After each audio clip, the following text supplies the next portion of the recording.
Welcome to Real Unsolved Crimes, where we dive deep into the most puzzling and chilling mysteries of our time.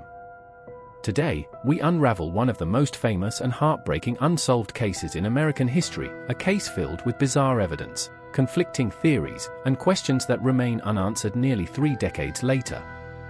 This is the story of the JonBenét Ramsey Case. It was the morning after Christmas, December 26, 1996. In the wealthy town of Boulder, Colorado, the Ramsey family home stood adorned with holiday decorations. From the outside, everything seemed perfect. But inside, something unspeakable had occurred. At 5:52 a.m., a frantic 911 call shattered the silence. It was Patsy Ramsey, JonBenét's mother. Her voice trembled with panic as she told the dispatcher, "We have a kidnapping, our daughter is gone." The little girl she was referring to was JonBenét Patricia Ramsey. Blonde-haired, blue-eyed, and only 6 years old. A child beauty queen with an infectious smile. But on that cold December morning, JonBenét was missing. Or so it seemed. What happened next would ignite a media firestorm and captivate the world. When police arrived, the Ramsey home was in chaos. Patsy, still in the same clothes she'd worn the night before, sobbed uncontrollably. Her husband, John Ramsey, tried to comfort her while their 9-year-old son, Burke, remained upstairs, seemingly shielded from the horror unfolding below. Detectives found something unusual on the staircase, a ransom note. But this was no ordinary ransom note. It was 3 pages long, handwritten on paper from inside the Ramsey house. The note demanded $118,000 for JonBenét's safe return, a strangely specific amount that matched John's recent Christmas bonus. And then, there was the tone of the letter. It referenced foreign factions and warned against involving the police, yet it was filled with bizarre phrasing and inconsistencies. Who would leave such an elaborate note but fail to take the child? But the most disturbing discovery was yet to come. At approximately 1 p.m., John Ramsey and his friend Fleet White searched the basement, an area police had barely examined. There, behind a closed door, John made a horrifying discovery. JonBenét's lifeless body. She was wrapped in a white blanket. Her mouth was covered with duct tape, a nylon cord was tied around her wrists and neck, and her skull had been fractured. She had been strangled with a makeshift garrote fashioned from a broken paintbrush. The question burned in everyone's minds, who could do this to a 6-year-old girl?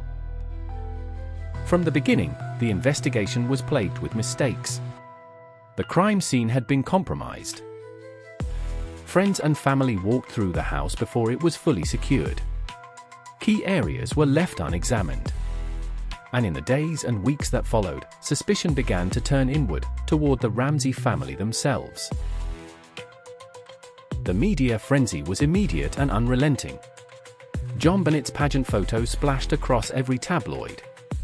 To the public, it was a spectacle, a tragic blend of wealth, beauty, and mystery. And rumors swirled, did John and Patsy know more than they were telling? Could a family so polished and perfect have such a dark secret? Investigators pursued 2 main theories.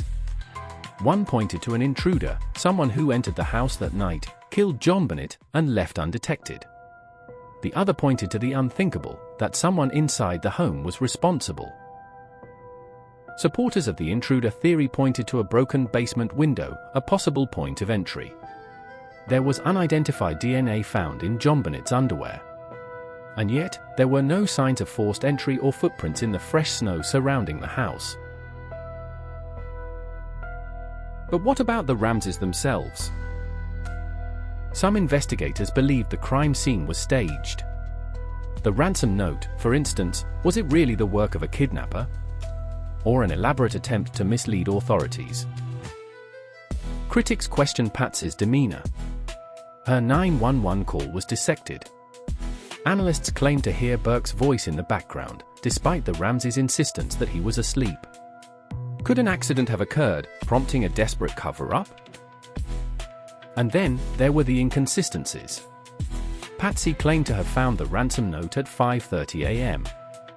But handwriting experts couldn't agree on whether she wrote it. No definitive match was ever made.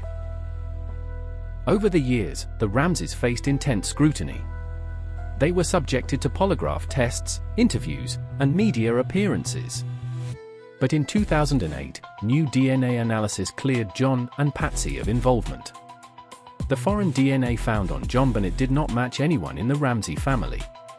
But if not them, then who? Many suspects emerged over the years. One was a local man named Bill McReynolds, who played Santa Claus at the Ramseys' Christmas party. Another was Gary Oliva, a convicted sex offender with a disturbing obsession with JonBenét. But despite exhaustive interviews and investigations, no charges were ever filed. One of the most bizarre developments came in 2006, when a former schoolteacher named John Mark Carr falsely confessed to killing JonBenét. His confession was filled with inaccuracies, and DNA testing ruled him out. Was he just a disturbed man craving attention? The truth remains elusive. In 2006, Patsy Ramsey died of cancer, taking whatever secrets she may have had to the grave. John Ramsey has continued to advocate for new investigations. Burke, now an adult, has broken his silence, but the mystery still lingers. And as the years pass, the case grows colder. The image of JonBenét, a vibrant, innocent child, is forever frozen in time. But one question remains: who killed JonBenét Ramsey? Was it an intruder, slipping in under cover of night? A family secret buried beneath layers of wealth and power? Or someone the police never even considered? As the lights dim on this case, the truth remains out of reach. But perhaps, somewhere, someone holds the missing piece. Thank you for joining us on Real Unsolved Crimes. If you have any thoughts or theories, we want to hear from you. Don't forget to subscribe, and stay tuned, because the truth is still out there, waiting to be uncovered. Until next time, stay curious, stay vigilant, and never stop asking questions.